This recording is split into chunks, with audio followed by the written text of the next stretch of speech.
Patriot Watch Media has neither monetized this work nor sought any profit from its distribution.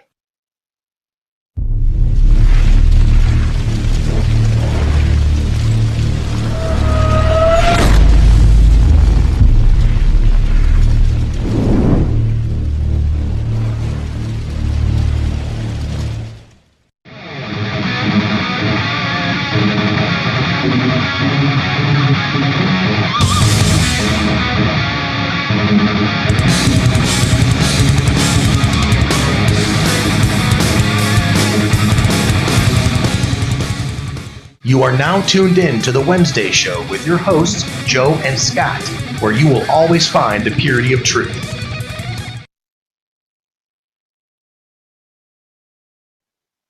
All right, so thanks for joining us for another episode of the Wednesday show. Now, we had a Mr. Michael Horn scheduled for this evening. Apparently, he never replied back to an email.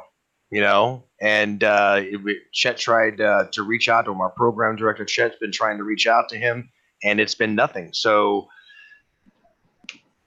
we're going to have to wing it, brother. Well, free reign then. Well, tonight we were going to have Mr. Michael Horn on, and hopefully he does show up. Maybe he's running a little late. I don't know. But I say we continue with the show regardless. Show must go on. That it will. So with Michael Horn is a very, very accomplished individual. Very accomplished individual. I mean, we're talking this gentleman is an author. We're talking a ufologist, very famous ufologist. I think that's how you pronounce it. Oh my God, composer. Oh my God, the list goes on. I mean, he's just incredibly just an intelligent man, very accomplished. I mean, he's done so many things that we can only fathom. Martial arts. He's been mentioned in martial arts magazines. Like, he's done so many things. So the whole point of the show tonight, we're going to have him on here, was to talk about this recent UFO debacle that we have going on. And, it branches off to several different things here, bro.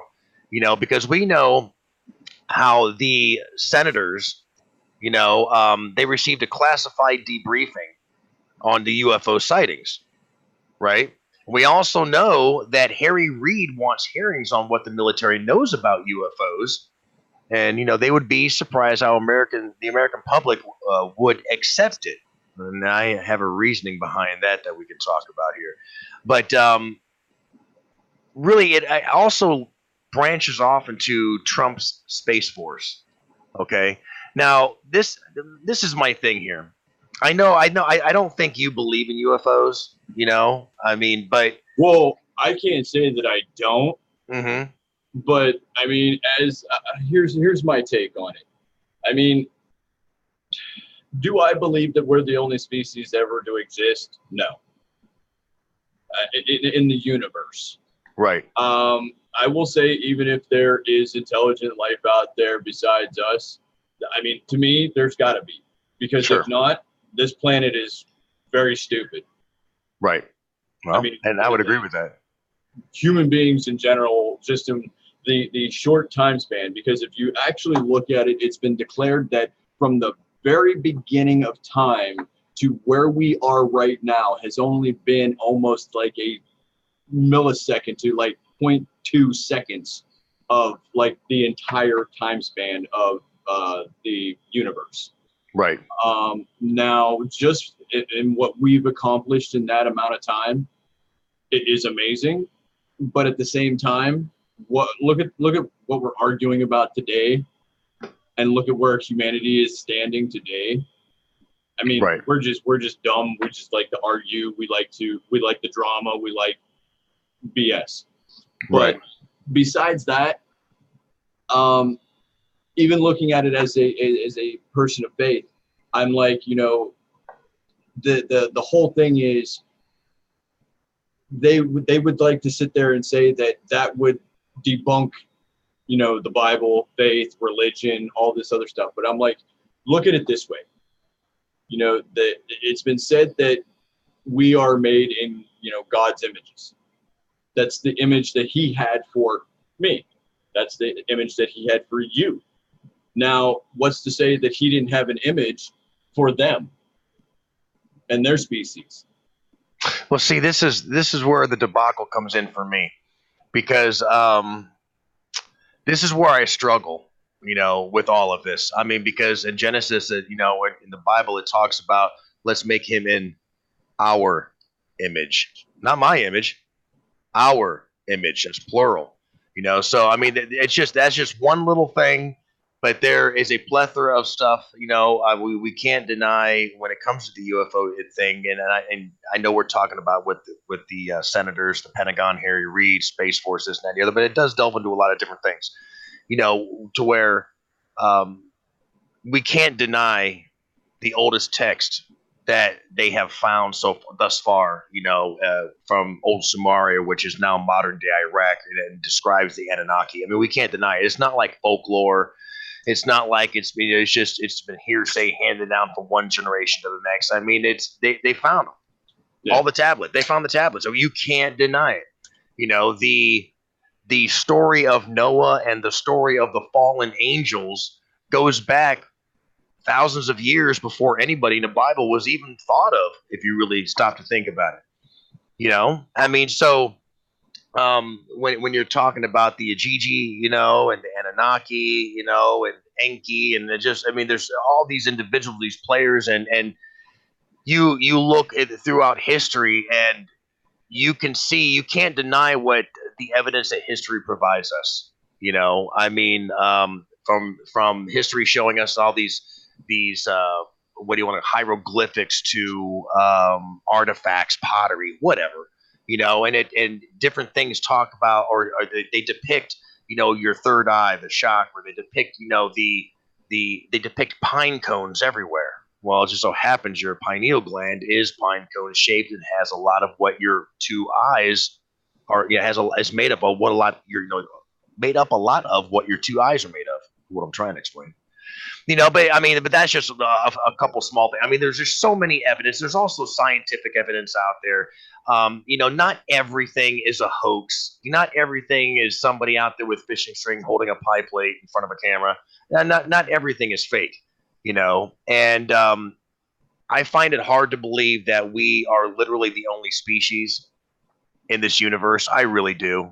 I find that incredibly hard to believe. I mean, one part of me is like, okay, well, what if it's like, for an example, God created us, like you said, and he created those creatures over there, and he created those creatures over there, but then again, going back, what does the Bible say?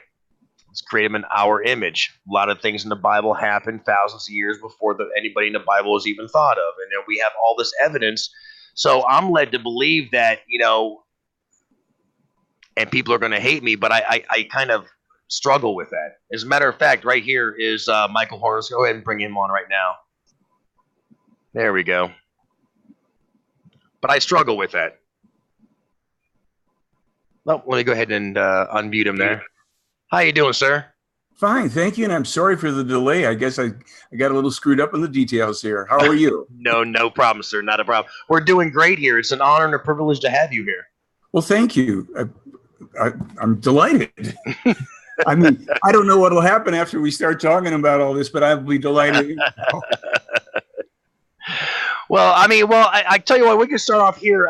Not everybody might not know. I mean, obviously Scott and I know. There's several people here that already know, but some people might not know. So if you can let everybody, kind of introduce yourself and explain kind of what you do and who you are. Okay.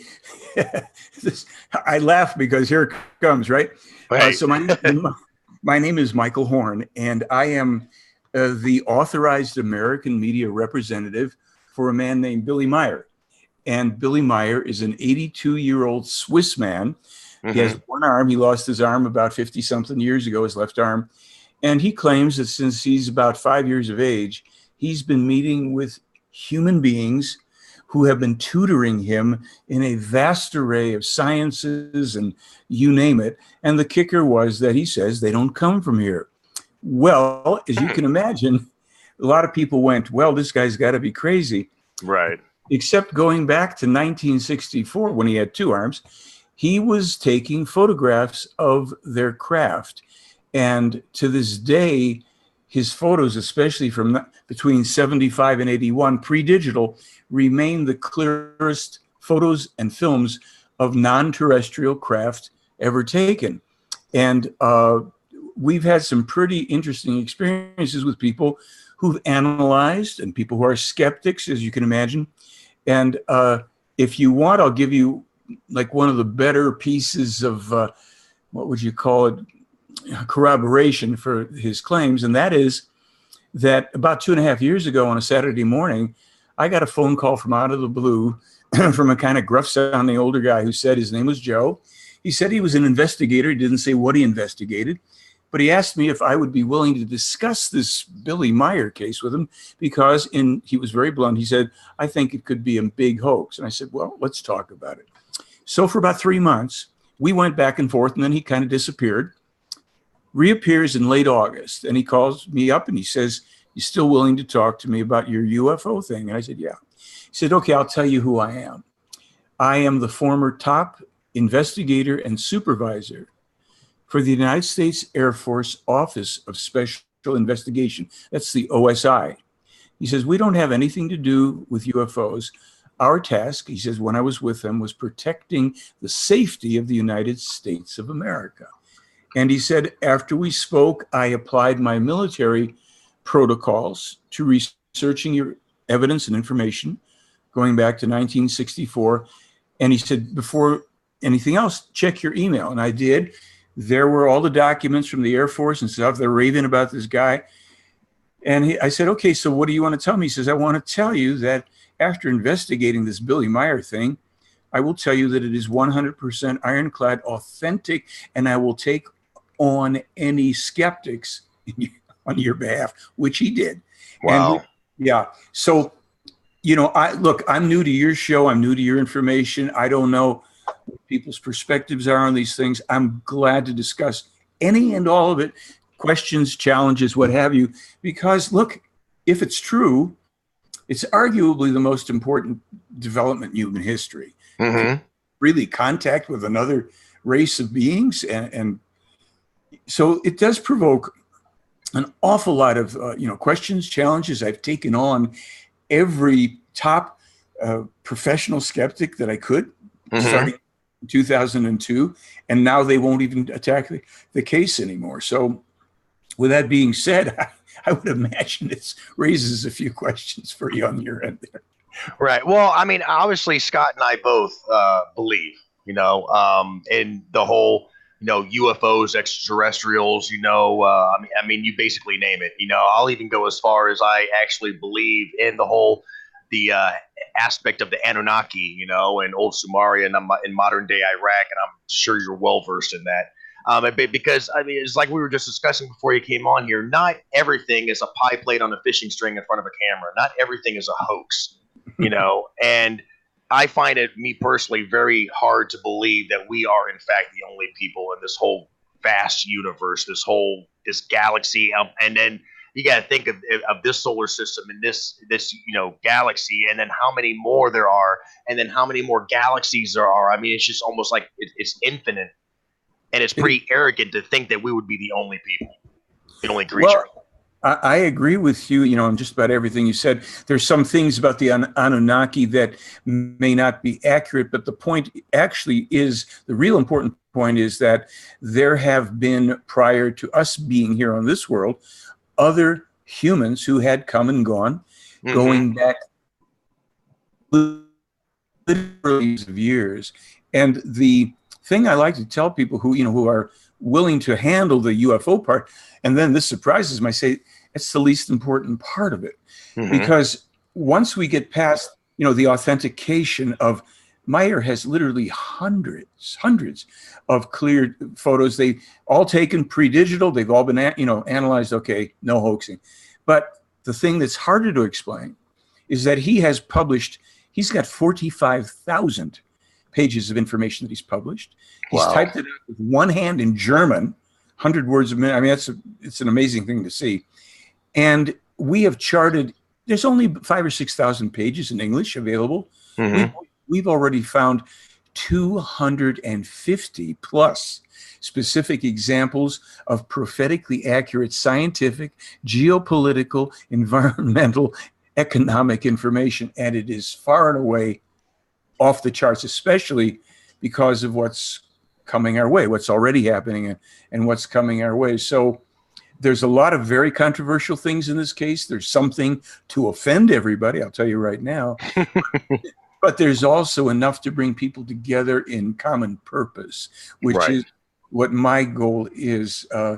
We leave people to have their own points of view, their beliefs, their hopes and dreams, but we are focused on what can we prove empirically, scientifically, and if this is true, what do we do about it? Right. Now, I'm sure you've heard of this too. I mean, I've heard, because there's so many different theories out there. And one theory that I heard was that, some of these beings that are visiting our planet are actually humans from the future that's going back in the past. And some believe that they're trying to stop us from destroying the planet or each other or whatever that theory might be. When it comes to Mr. Meier, is he saying that they're literally coming from another solar system, another planet, or are they coming from the future Earth per se? Well, it's not either or. Okay. You've hit on a bunch of stuff here, and I'm liking it because you're hitting on stuff that most people don't get to. Be honest with you, at least not early on in an interview. Here's the people that he claims have been tutoring him, meeting with him face to face voluntarily for 77 plus years. Wow. Humans like us, they live in a solar system, in a galaxy that is 500 or so light years or more beyond us. They don't get here through linear travel. They have travel that enables them to traverse time and space very quickly. Mm-hmm. However, in this information, they've also said that while they are the only race that is actually interacting with anybody on this earth, meaning him, that there are two other factions of not totally non-terrestrial, we'll just say for right now, other factions of beings who have been for a long time and continue to observe us. One of those groups is future Earth time travelers. Mm-hmm. Now, here's a thing that makes it interesting and a little odd at the same time. According to their science, what they say is this, that when a race is developed enough and they can have time travel, and it takes a long time in scientific development, you can go into the past and you can go into the future, but you can't change either. You can only change a prophesied probable future outcome, not one that's set in stone. And here I'll give you a very spectacular example that I'm doing another blog about within the next few days. In 1978, Meier met with the American military man who was the leader of the investigative team. His name was Lieutenant Colonel Wendell Stevens. He was in Switzerland, 78. They spent almost 10 years there, off and on. And he was there with Lee and Britt Elders, two American counter-espionage, high-level private investigators who were skeptics. And they were sitting around this kitchen table in Billy's house, and, where everybody meets. I was just there for my 20th trip over there about a month ago, so wow. I'm familiar. It's very interesting. Well, they're talking with him, and he spoke basic English, and he said something about the San Francisco earthquake. And they said, "Oh, you mean the 1906 earthquake in America?" He said, No, the coming one. They said, "What are you talking about?" He says, "Okay, wait here." He goes out, he comes back with that little yellow Kodak envelope with the photos. He pulls out 11 photographs, puts them on the table and spreads them out. Now, Stevens and the other two people are professional investigators. Stevens, in 47 in the Air Force, had already been tasked with UFO investigation. When he retired, he kept on going. Now, he, as an investigator, made some mistakes with certain things. We know that, but he was pretty darn good. Mm-hmm. Lee and Britt Elders are hardcore skeptics. Lee Elders had a connection to the CIA, all this stuff that we know about. They're looking, and then we have on our site the description of that, what they saw. And Stevens said, "We're looking at photographs. They are not drawings. They're not photographs of drawings or paintings. We're looking at the city of San Francisco. However, The city is in turmoil. Obviously, there's smoke, fire.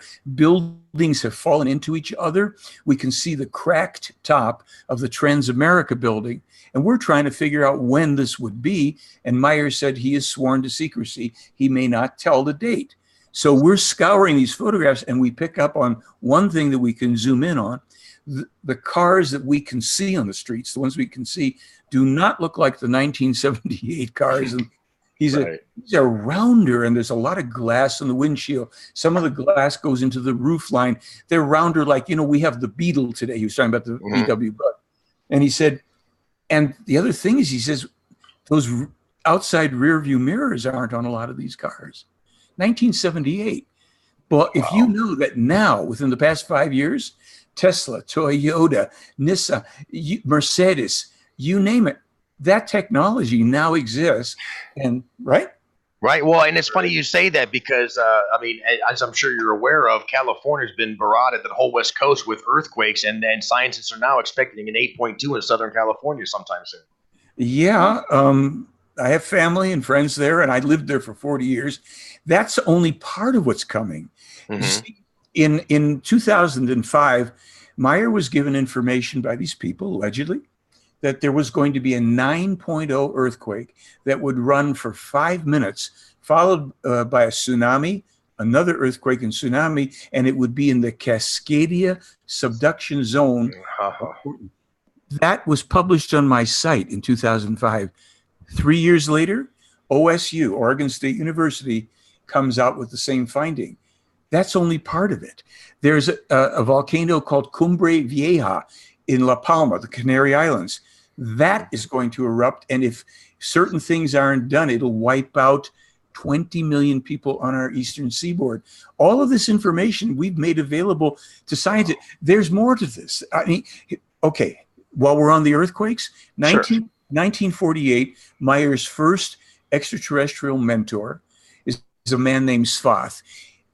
Svath gives him several letters, 45, 46, 47, 48, and he's to publish them later. So the last one that he published about 2 years ago tells about events that are coming between 1948 and 2017 and beyond. And he states in there that after 2015 and 2017, there are going to be very severe earthquakes. He says there will be earthquakes in central Italy, and these will be forewarning of the eruption of 5 major volcanoes there, plus a caldera in northern Germany, plus the caldera in America. Well, those earthquakes began in 2016. And a week ago was the eruption of Stromboli, one of the 5. And the other earthquakes, other volcanoes have started or have already erupted. So we know that this material, that's what we say, scientific information. I met with a guy at the USGS up here in Arizona. He's working on the Mars rover, on Mars, the Mars mission. And I said to him, I'd like you to have some information, and you get back to me and tell me what you think of it. I handed him several pages. I emailed him the same thing. And what was it? It was about information on Mars that Billy Meier verifiably published up to 22 years before we discovered it. Wow. He could not handle it. He just couldn't handle it. So I don't mean to ramble on. And if you have any questions or any challenges. Oh, no, by all means. By no means, man. This is very informative. Yeah, it's very informative and very intriguing. And I just, like I said, we're all about this. You know, I mean, yes, Patriot Watch Media, we talk about the Constitution, our founding documents, any and all government corruption, from large to small, avenues, even in, geological corruption, for example. And it's funny you say that, because we had somebody on our show that knows about earthquakes and volcanoes thoroughly, and we've done shows here recently in the past talking about Stromboli, and in Italy, and just, I mean, all the the calderas, and I mean everything that you were talking about, and how all these things that are active, and then all of a sudden now you're coming up here and you're saying, well, this stuff was already mentioned X amount of years ago. And it's like, well, that's strange, because we just covered that and it's actually happening. So, I mean, as a matter of fact, what I'll do, after the show or something, I'll gather some of the blogs I've got where we've got this information, and you guys are, free to share it. And you mentioned stuff about, the Constitution, etc. Here's something that may interest you.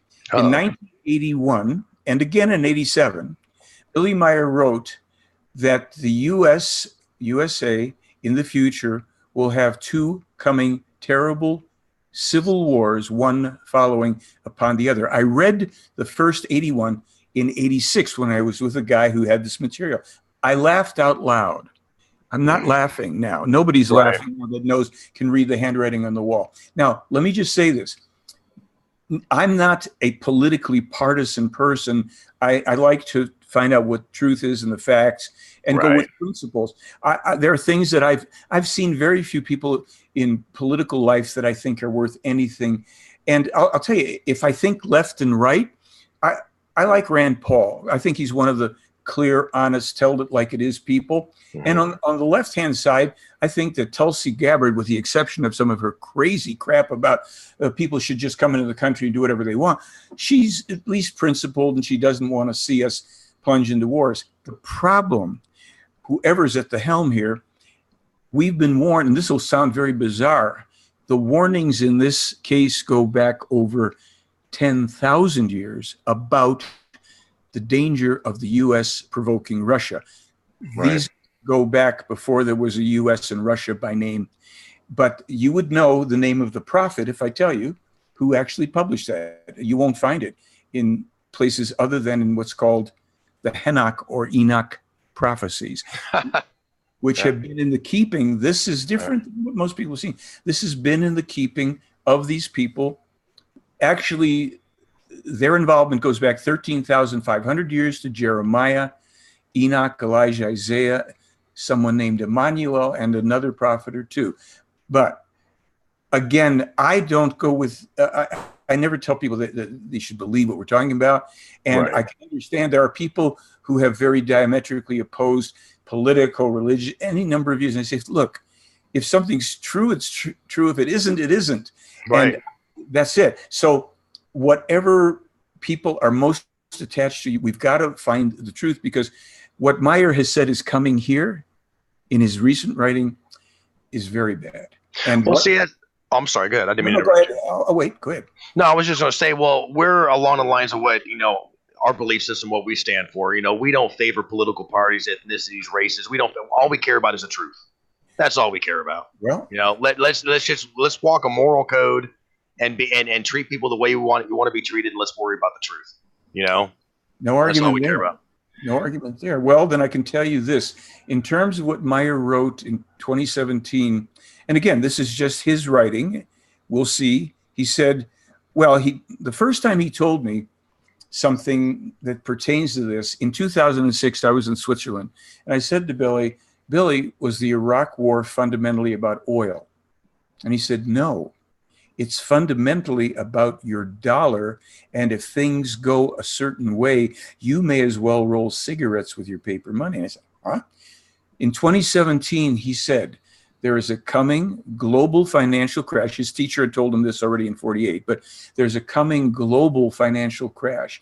And the consequences of this will be very severe, because the push will be to create a cashless society.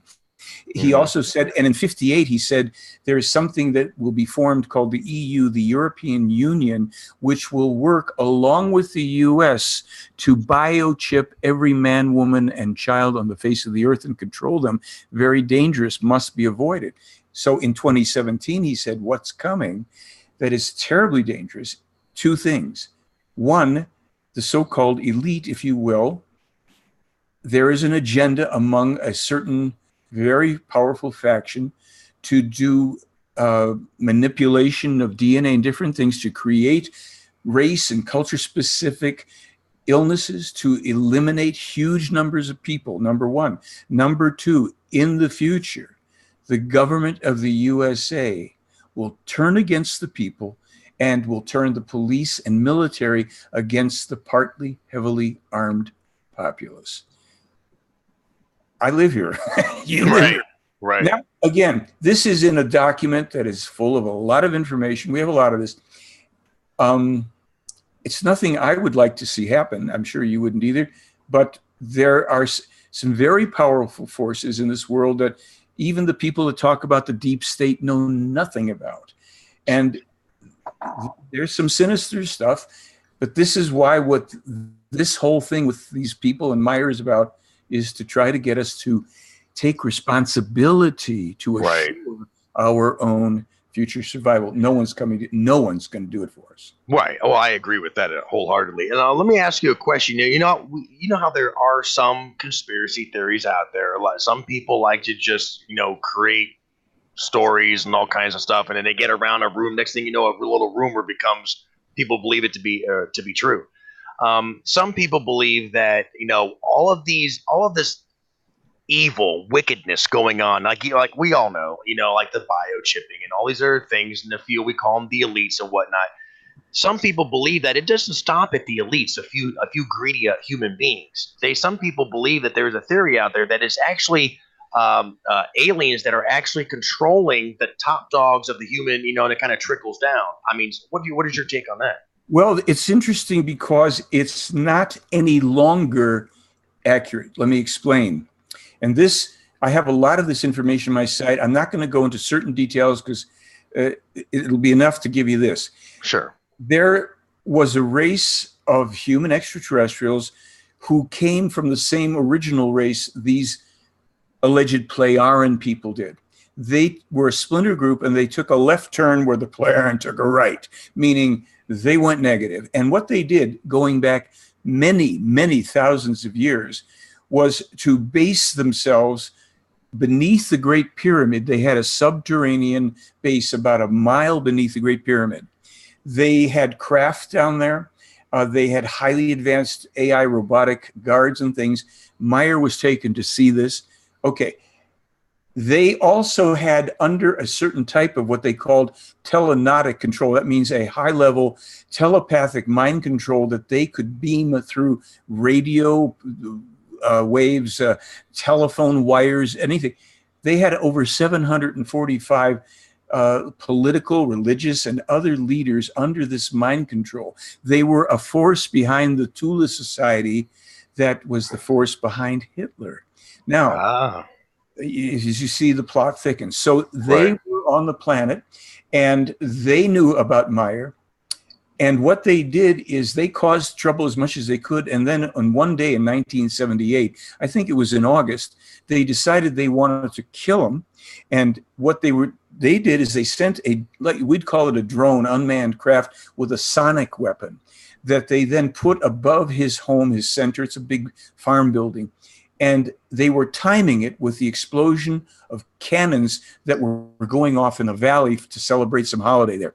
So at a certain point, they activated that sonic charge. What they didn't know was that the Plejaren, who knew about them, had positioned one of their own craft with their shield, so you can't see it, right above the center. So when the sonic beam came down, which was very forceful, it spread over the shield, hit the ground with enough force to shake everything. People thought there'd been an earthquake up there.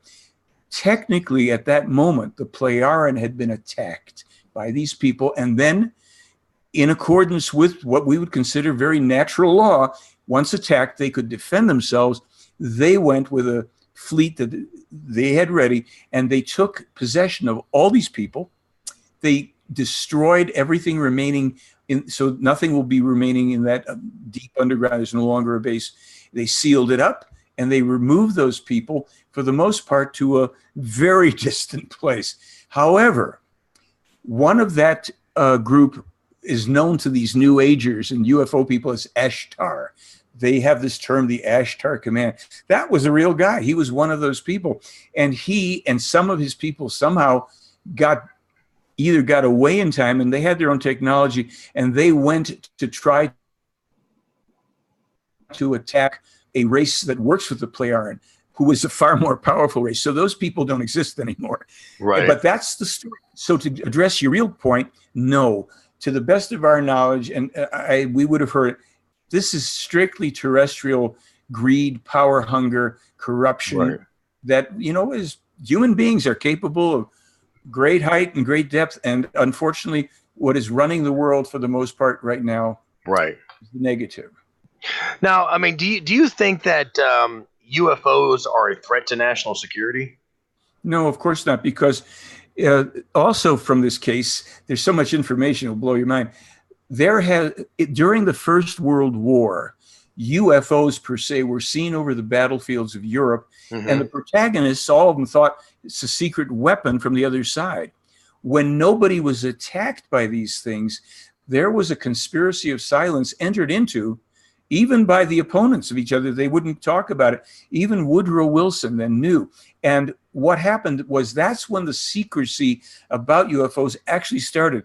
There has been alternative UFO craft on the planet since about 1920, when development in even electromagnetic anti-gravitic craft were being developed. And well over 90% of what's seen in the skies are secret military, and that goes for the so-called abductions. And when you have the U.S. Navy coming out talking about sharing information, that's called an intelligence disinformation operation. And another one that is an intelligence disinformation operation is known as TTSA, to the Stars Academy, with dopey Tom DeLonge thinking he's been let in on some big secrets. This is, and here's the kicker, all of this stuff is done to keep the information about the Meier case out of the mainstream. And you can prove it. That is what the UFO cover-up is about. It's easy to prove. Wow. Wow. Well, let me ask you, what is your take on this recent classified briefing that the senators had about the UFO sighting? I mean, again, do you think that's just kind of like a smoke and mirrors? Exactly. That's to put it politely. Right. Right. Well, when we talk about the government cover-up, a lot of the government doesn't know the truth. Secret government, high-level military, they know. There have been 23 attempts on Meier's life in 45 years. Wow. Now, people would say, well, how anybody could kill? I've seen the bullet holes. I've talked to eyewitnesses. This is serious business, and it is suppressed. And what's fed into the public is all of this UFO nonsense and disinformation to keep people chasing lights in the sky and going, ooh, conspiracy, make the government tell us the truth. The government, if it knew it, couldn't be forced to tell the truth. And most of the government doesn't know it. So they're jerking people around. Remember, a lot of these people that are senators, they're there to feather their own nests. They could give a lesser crap about anybody or anything. UFOs, yeah, let's have a briefing. They don't care. They don't know. Clinton doesn't know, when he was asked about it, and Trump doesn't know either. Right. So I don't think he's worried about it either. Yeah, I don't think he is. No. But so what is your take on this whole Space Force? I mean, why is it all of a sudden out of the blue, they think we need a Space Force? I mean, is there something they're hiding, or are they preparing for something? Well, if I refer to the information and the prophetic information, the U.S. is and has for a long time tried to foment a war with Russia, which is pointless. Russia isn't. Has never done anything. I mean, yes, all the countries do espionage, but they've never attacked us, and they don't want it. Russia, we don't understand. Russia is a large, old country that has for centuries been attacked and invaded by people all over the place. They're not looking for trouble. They now, remember, we should have listened to what Putin said maybe a year or two ago when he called out the American arms manufacturers, the defense industry. He said, you people have a lot of corruption in your defense industry because a lot of these people just take the money and make inferior things. Our whole defense thing was down. We've taken years. We have made the best weapons in the world. We're going to tell you that. And according to the information in the Meier case, we really should not be pursuing this, because what the prophecies say is our beloved country is not a victor. It goes back to Jeremiah and Enoch. So again, people can check it out to determine for themselves. We are on the wrong path, and provoking China with tariffs and all this. First of all, this is going to harm Americans in the pocketbook. Second of all, China is a big, powerful, and ruthless country, which has an alliance with Russia. Right. And the Chinese are very clever, along with being ruthless, and they are going to go on a worldwide march. and Russia will also be on the move because they will be provoked. A year or two ago, after I read the thing from Billy about the U.S. will move troops with NATO into northern Germany to provoke Russia. 4 weeks later, 5 weeks later, they announced U.S. and NATO base in northern Germany. I mean, they know what's going on here, and we can't. I try to get it into the mainstream. So far, no luck, because it's very tightly controlled. You know. Oh, absolutely. So, while I guarantee you there are things in this case that would irritate you, me, everybody, if we don't get our heads clear and start saying, okay, how do we take what do we do in our personal lives? Mm-hmm. And I just had some people ask me that yesterday. I did an interview, and I said, here's the thing. Right now, because these warnings were suppressed, ignored, attacked, not heeded, there are events coming that are now unstoppable. So what's the thing to do? Create healthy, interdependent alliances with like-minded people who want to help each other, who can barter, who can serve each other in different ways. You know, yes, I know everybody is armed to the teeth and all the rest. You covered that, but you got to have other bases covered too, because this is for many reasons. For environmental destruction reasons, when there's upheaval and civil unrest, for the provoked attacks that come through very bad organizations like Antifa and others. Mm-hmm. And then you will provoke people on the right who are maybe not as stable-minded too. And they're going to come out there, and you're going to have those civil wars. So participating in that isn't a good idea, because also you're going to have the government. And we don't have the timeline on that, except after 2020, everything starts to accelerate. We're seeing it with the eruptions. We're seeing it with the earthquakes. It's now unavoidable. But rather than, panic and go crazy, people have got to go, wait a minute. We've never had this happen on our soil, really. Not since, go back to the revolution and all that stuff. What do we do? We're not prepared for this. Everybody's lost in the, texting each other and worrying. And then you've got extremes, certainly on the left, all those people who are, and you'll have it on the right. And then you have reasonable people. I know some people who are kind of left, but they're reasonable. They don't want all this grief. And we know people on the right. I know people in different religions. They disagree with each other and with me, but we have the overlap on the values, community, service, helping each other, family, true, realistic love, finding out what's really important in life, because a lot of the stuff of this world is going to be taken away through all these circumstances. Right. So this is, you're hearing a perspective that you already know a lot of this stuff from your sources or your beliefs or whatever. Mm-hmm. And there's something coming from, I've studied this for 40 years. At first, I thought it might be a hoax. Mm-hmm. I tried to trick Meier 4 times in 3 years on one question. The same answer came up, and he showed me things. Okay, there are people out to get him so badly. 2 years in a row, he showed me on his computer. He was writing some information. He has a computer, right? Mm-hmm. And suddenly there had been threats to him that appeared on his computer in Albanian and then one in Arabic with an English translation. And guess what?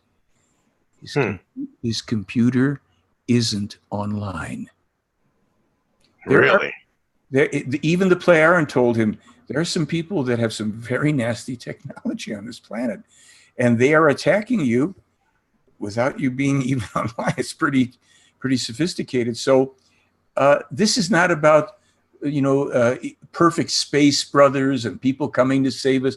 This is about a drama that has actually gone on for a very long time, that when we decipher, now this, people may object to this, when we decipher some of the things that are in the testaments about the sons of heaven, all this stuff, there were real beings coming and going. And let's just remember, whatever, let's go back, whether we go back 2,000 years or 5,000 years, nobody had a reference point for a friggin' flashlight. So when you're seeing things in the sky that are appearing and flying around, okay, this is a whole other thing. So whatever that reality may be, we're in a time now where we've got to sober up and recognize, we might call it, if you want to, that divinity in each other, that universal thing, even with the people who we're diametrically opposed to, from whom we have to protect ourselves, but we can recognize we don't have to like everybody. We just go, okay, human beings, some of us taking wrong turns, some of us trying to go in the right direction. But if we can be peaceful in ourselves, we won't be victims and we won't be perpetrators. I agree. I would agree with that. Absolutely. Where can people find like some of these prophecies, or find out more about, or where can they find you? You know, up online. Well, no, I don't mean literally like your address. I'm kidding. No, but like videos, or like Sure. books, or. I've got okay. Let me tell you what. And if you want, well, I'll give you my website address. Okay. Okay. The website, which has all the prophecies going back to Jeremiah, not all the newer ones, but Jeremiah, Elijah, I think, and Enoch, and Meier's stuff from the 50s. That website is called theyfly.com. THEYFLY.com. Where I'm most active and have even more information is on theyflyblog.com. And I have, when you're on my website, you'll see, if you're on the regular website, there's a link to my YouTube stuff. I have well over 850 blog articles I've written on my blog. Wow. Yeah, I crank it out because, I'm trying to do what I can to get it out so that people of all persuasions that have any interest in any aspects will at least come and check it out. Now, here's another thing. Any questions, any challenges, if people email me, and there's email addresses on both my blog and the website, I answer every email. I don't take anything personally because this is my mission to try. My mission has been to try to prove the prophecies wrong by right. That hasn't worked yet, but Meier's books are beyond brilliant. They are the most incredible. I'm talking about books. Yeah, we have a photo book. Let me see if I've got the photo book. Let me see. I think I'm going to get a copy of the photo book so I can hold it up for you here in a second. Okay. It's got 617 digitized copies of his pre-digital UFO photos. Let me just, here we go. Oh, wow. My able-bodied assistant. So you got a book like, you can see this, right? Okay, let me just get something that's visible, easily enough visible, dramatic enough. I mean, so much of it is dramatic. It's just beyond explanation. Okay. I know you won't be able to see all this too clearly. We have a lot of this on my website, but I'll try and get a bigger photo. He took all these with a primitive 35 millimeter camera. Oh, wow. Yeah, and his films, and all these have been analyzed up to wazoo. His films were taken with a 8mm film camera with a sealed film cassette, and he never developed anything himself. And he's got photos. It goes on and on, but the point being, Meier's books are brilliant because they show us where our thinking has gone wrong and how to correct it. Because ultimately, whatever else happens, we've got to correct the way we think, or we're going to keep on getting all these imbecile politicians in our lives and so-called leaders. Here's a big one. Oh, wow. Nice. I mean, these, wow. It's just like, these are real. Okay, they're not made here. Thank you. And then there are these books that Meier writes that are they're just beautifully, this is heavy reading because it explains. I mean, he's written thousands of 60 books, and we only have maybe 7 or so translated to English, and it explains how our minds work so that when we're thinking, how feelings are created that lead to actions. And we are generally almost 100% unconscious of the whole process. So this is why people get so easily led by, politicians get up and start doing all this stuff. People have been trained. They're not stopping to go, wait a minute, and think that through. Right. If this is true, right?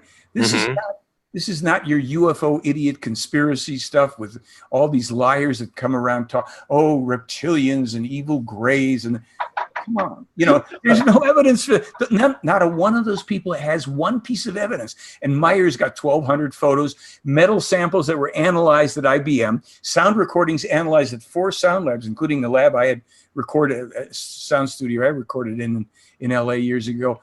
125 plus eyewitnesses. I'm one of the eyewitnesses. I never talked about it. I was within 20 feet of a small monitoring craft when I lived up in the mountains of Brazil, not Switzerland. And I went, that was October 3rd, 2011 at 10:05 p.m. I'll never forget. And the next weekend I was in Switzerland with Billy, and I said, Billy, I got to ask you, I saw this. Oh, yeah. Oh, that's a little monitoring craft. I don't know if I can find it in time, but in 1989, they were fixing property on Billy's, fixing like a house on Billy's property. And they were taking pictures of the people working. And they took one photo when it was developed. It showed 2 of the same craft that I had seen.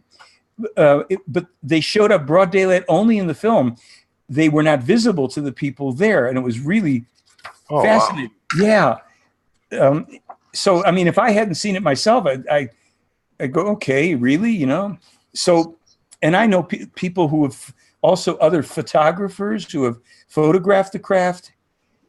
It's just like, I'm sorry, I'm looking away here. I'm just trying to see if I can come upon it really quickly. And it's weird that you've mentioned a lot of the same years that correlate with pretty much my whole family. Seriously? Really? 1919, my grandmother was born. That's when my mother was born. I was born in 1981. My brother was born in 1987. My sister was born in 1989. Wow. Really? Yep. Now, well, so let me ask you, oh, wow. Nice. Yeah. Good Lord. Yeah. And you've never, this is why you've never seen it. Right. Let people know that this is going, he meets with these people to this day. Good Lord. Now, where can people, can they find his books on your website and maybe order books? Okay, great. Yeah. And if they write me and ask me, what's this book about? Because I don't want people thinking that every book is a photo book. It isn't. This is a photo book.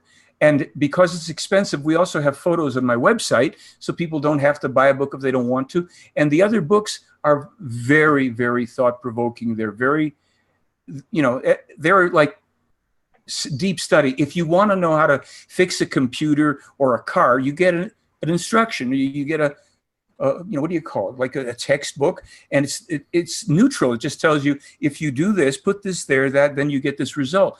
That's what his books are about. They don't promote any beliefs. So you've got to, if you have beliefs, fine. If you don't, fine. But if you want to know how to think and all, that's that kind of stuff. And it's fantastic. Well, see, that's the stuff that would intrigue me, because I mean, I have 3 degrees, one of which is a psychology degree, but when I would do martial arts, I would meditate. I currently, like I do yoga now and I meditate, and I'm always, trying to awaken the third eye, the pineal gland, and these. So, I mean, the whole psyche of the human brain, of the way the mind works, always intrigues me. And I would love to actually read a book like that. The martial art that embodies some of the principles here, you know what it is? Systema. The Russian martial art of the special forces. Because they focus on relaxation, non-aggression, and breathing. Right. And it's a non-aggressive, very effective military art. Since you mentioned martial arts, I love that. It's a lot of fun. Now, you were just talking about these things that are, for many people, alternative. The martial arts, the meditation, the yoga.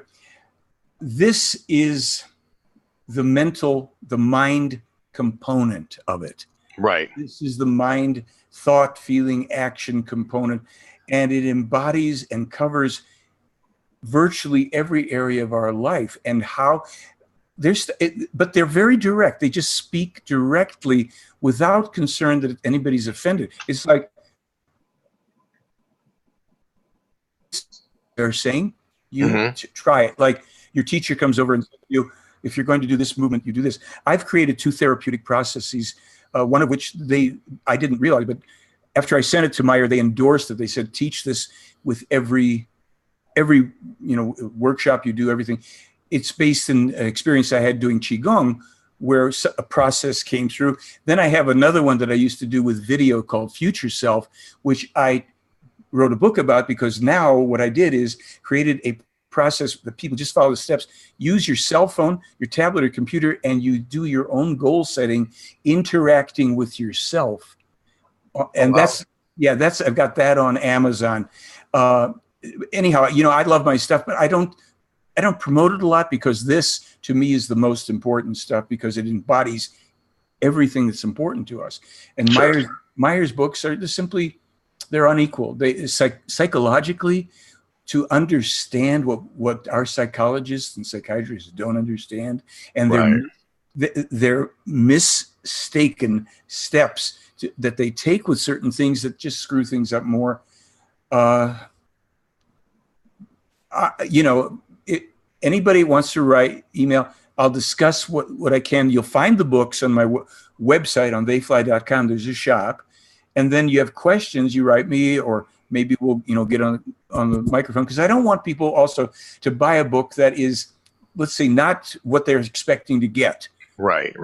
And they feel, oh, this is too much this or that. No, let's just start with the basics. There is one book that Meier has on thinking called The Might of the Thoughts. Mm-hmm. And it is probably the best opener. It's heavy duty, but right. It just explains things, the might of the thoughts. And Meier says things like, the human being is the smith of their own destiny. We make our own lives happen through our thinking. So it's through the control of our thoughts, the might of the thoughts, right. that we learn to see the effect of the causes we put out. This is all physics. It's cause and effect. Right. And it's not mystical. It's not there's no channeling and all that silly stuff from which nothing of value has ever showed up in my life. I was doing New Age comedy from 1986 to about 1995 because I went to all these channeling, just a bunch of nonsense. I had a lot of fun with it, but there was no value in it. So when I found the Meier material and I saw, what turned me on is when I start to read the thing and I read his information as new discoveries in newspapers 20 years later. So, Right. Absolutely. I mean, I'm completely, intrigued. That's why I was trying to write it down here real quick, the might of the thoughts, because like what you were explaining, a lot of it also is kind of like the same layman's terms analogy we typically use, kind of like the ripple effect, or you get out of life what you put into it kind of deal, It's been said many ways. Even the golden rule is cause and effect. Absolutely. Do others what you would have others doing to you, because it comes back. The pendulum comes back. But what we don't usually understand is this goes on at such discrete unconscious levels, which is why we have an unconscious world. I completely agree with that. I mean, like I said, I have like another question here. Do you think the government might not? I mean, I know you said they might not know anything, or they flat out don't. But it just seems like the government uses a lot of the predictive programming techniques, and we see so many different UFO movies and TV shows and gadgets and toys and trinkets. Do you think they're trying to butter people up, and there's so much all this alien UFO because they're getting ready to open up something, and then that way people would be more receptive, just like they typically do in politics? What they're planning on opening up is nothing good. The real UFO cover-up started in the 40s, after the early part, First World War, Wilson and all, where the presidents were let in on, we don't talk about this kind of thing. Roosevelt hired Orson Welles to do a radio reading of something called The War of the Worlds. Yep. That was a psyop.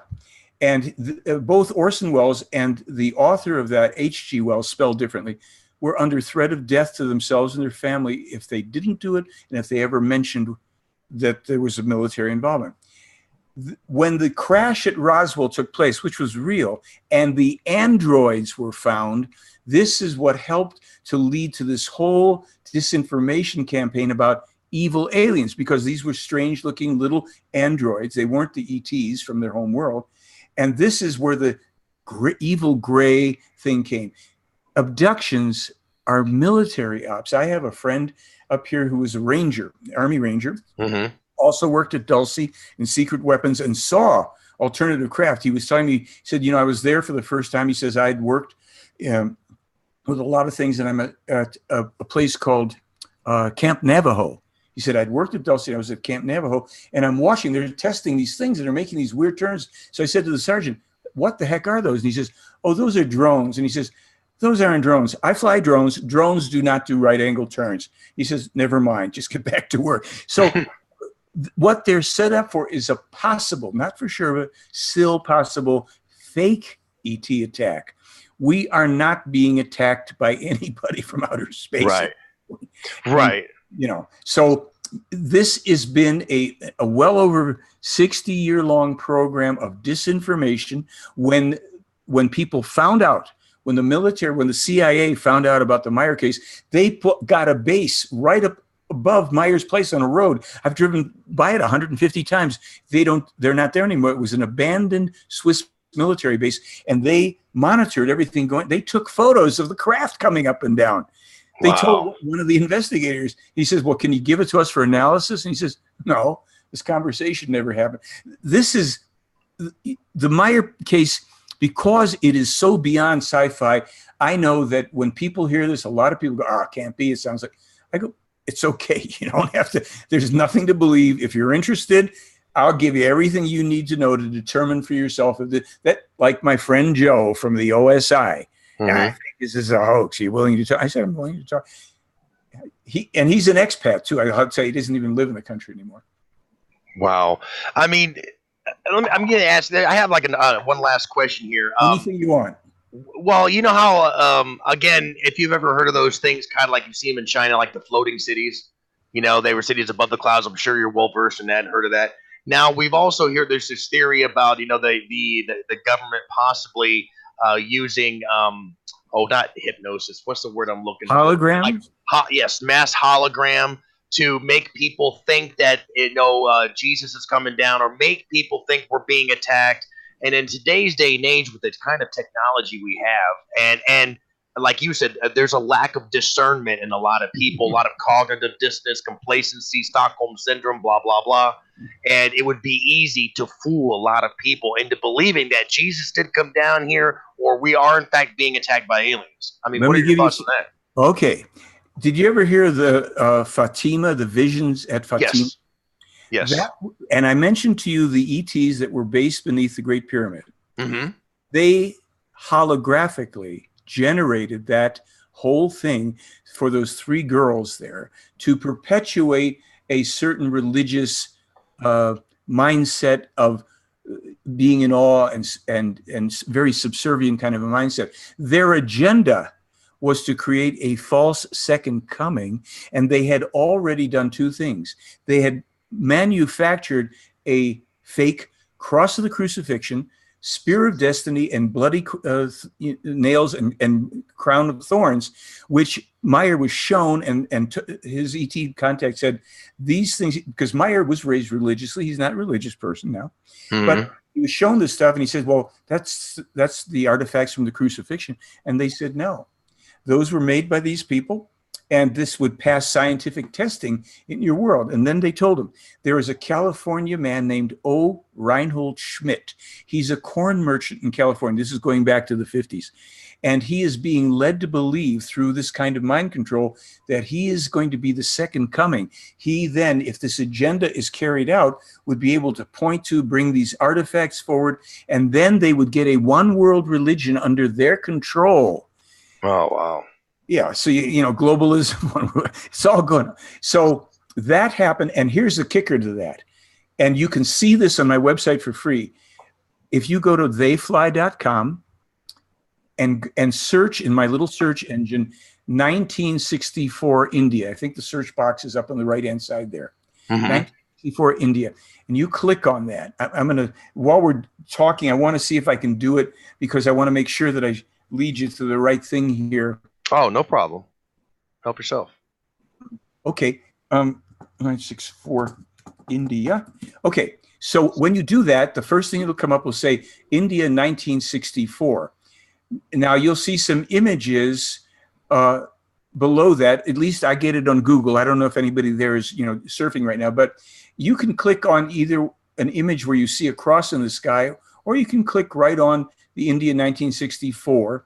And what will happen is it will take you to this article. This is the article that my friend Joe started to research and was able to help him determine this was real.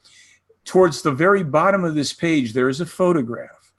And that photograph, I was there when we photographed and filmed the photograph in the thing here. So I can tell you, number one, it's not painted on. Number two, it's not adhesive tape. It's not fake. It was taken with a 1940s Kodak bellows camera.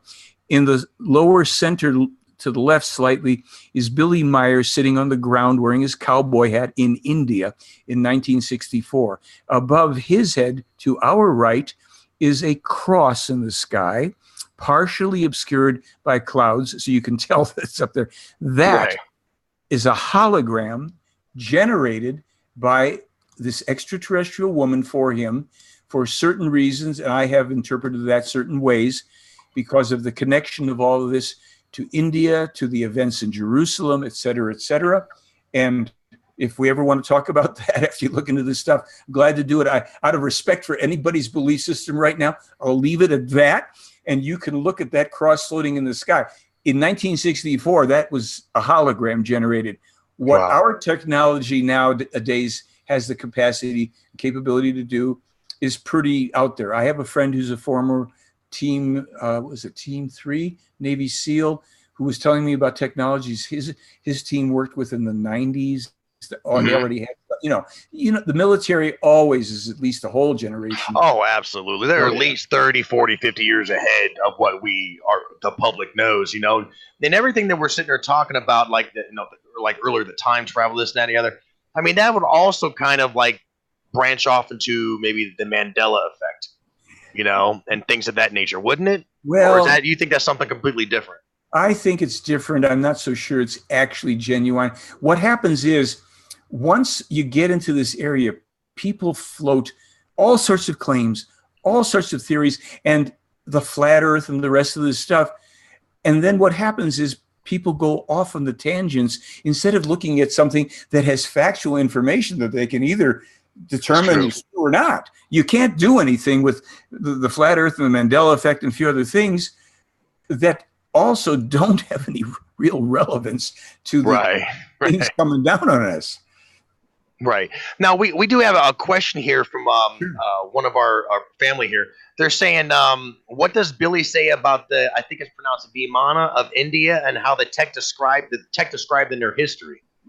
Well, they haven't, to the best of my recollection, said anything specifically, but from the Bhagavad Gita, from the other book, forget what it's called, the Vimana are spoken about, and because the ancient Indians had extraterrestrial involvement, it's not out of the question at all that they're accurately describing, or at least as close to accurately, the craft that they were observing. And, some temples are built in the shape of what these Vimanas are said to be. So you can go back into the Sumerian text, even though Zecharia Sitchin misinterpreted a lot of stuff. There was nobody here mining gold to throw in the air, but there were extraterrestrial progenitors to the Sumerian who appeared suddenly in our history, highly advanced. They had math, they could build. They had progenitors who were extraterrestrial humans. The Syrian people from Syria, that is connected to the Syrian star system, where the progenitors for many of the Earth people, even of today, 22 million years ago. There's stuff here about the genetic manipulations done to our ancient ancestors, which affect virtually every man, woman, and child on the planet today, which are going to be corrected. Right. So, yeah. And I'm always watching documentaries and this, that, and the other about how there's been a lot of you can see the whole in ancient or ancient history, let's just say, artifacts, hieroglyphics, anything like that. You see where there are strands of DNA, and then they manipulated, and trying to their DNA with our DNA, or the DNA with the existing, species down here and whatnot. I mean, there's been all kinds of stuff going on. Yeah, and I was just reading one of the contacts from a few days ago where they were explaining to Meier how certain intermittent periods in our distant history, extraterrestrial intervention gave some minor technology which would help a people evolve to the next stage to fast forward some development here for very specific reasons, and even knowledge about these times and how people had to develop their thinking because things were coming that were going to be very bad for humankind and the planet. And Right. you may or may not subscribe to the notion of unnatural, man-made climate change, but Meier's the first person to warn about all that in 1951 and lay it out. Right. All that stuff. So well, why would they? And trust, I don't doubt at all. But why would they only warn or give this information to one person only? In the same way that they gave it to Enoch, Elijah, Isaiah, Jeremiah, Emmanuel, even Muhammad, believe it or not. A lot of things got changed. Every step of the way, things were changed. Holy books were written that had pieces and parts and then other things so that it could be control. So why this man? Okay, this takes us to answers. And when I give these answers, I always say, according to the information of the case, because there's things I cannot prove. I can prove the case is real, can't prove everything in it. So people have to think, here's what they're saying. And this is, I'm going to try to be succinct with it so that people can grasp what their point is. Right.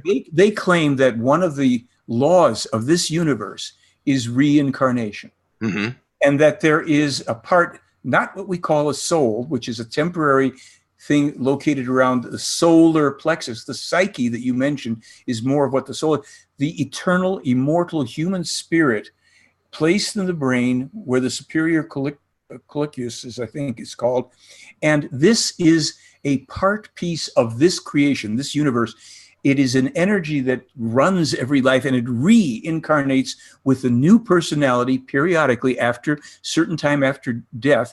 The personalities are never the same. We are never the same personality. We don't remember ourselves. For the purpose of an evolution towards greater and greater knowledge and wisdom, harmony, and being eventually to become, if you will, absorbed and part of the whole creational energy. Okay, that being said, what is said in this case is that eons ago, literally some billions of years ago, there was in another part of our universe a very advanced race. There was a man who was a leader of that race and who created a great deal of order for people and the laws of the universe people lived by. And he did evolution.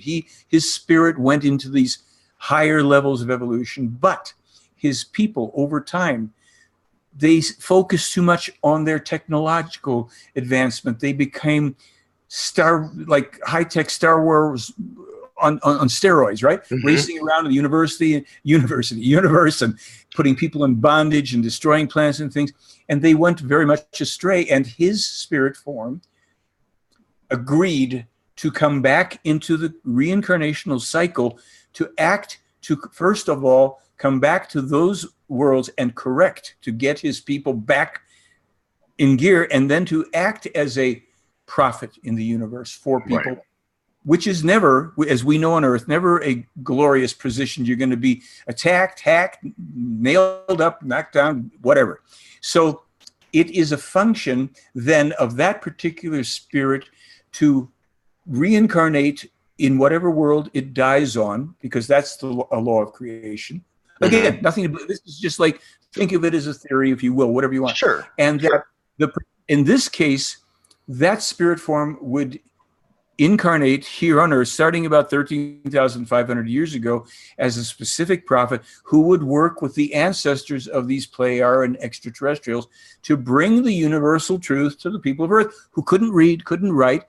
And it would be that way through 6 different attempts until the electronic age, when things would not be changed. And for better or for worse, this is what the original teaching was. Now, my theory, tongue in cheek, is they've had these 6 different prophets. They go through all this hell. So finally, these guys are meeting and saying, who's this final prophet going to be? And somebody raises their hand and says, I know, this time he should be by the time people find him, he should